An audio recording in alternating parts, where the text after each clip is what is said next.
Welcome. If you want to send a video with text and a chat on Instagram using your PC, the latest update makes this process quick and easy. Today, I'll guide you step by step so you can share your videos and add a personal message, all from your browser. First, open your preferred browser and head to the official Instagram website. Log into your account if you haven't already. Once you're in, look to the left side of your screen. You'll see a menu with several icons. Click on the one that looks like a speech bubble or paper plane. This is your messages section, where all your direct conversations are stored. Now scroll through your list of chats and select the one you want to send your video to.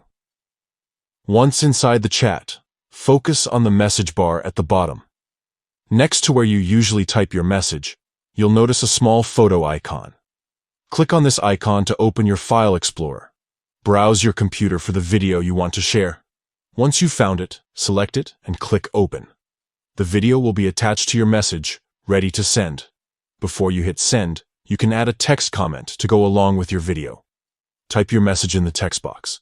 This is a great way to give context, share your thoughts, or simply say hello. When you're happy with your message and video, click the send button.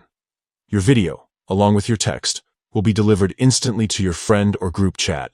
And that's it. With just a few simple steps, you can now send videos with personalized messages on Instagram from your PC. No need to switch to your phone. Everything you need is right on your desktop. Try it out and make your chats more engaging than ever. Thanks for watching and happy sharing.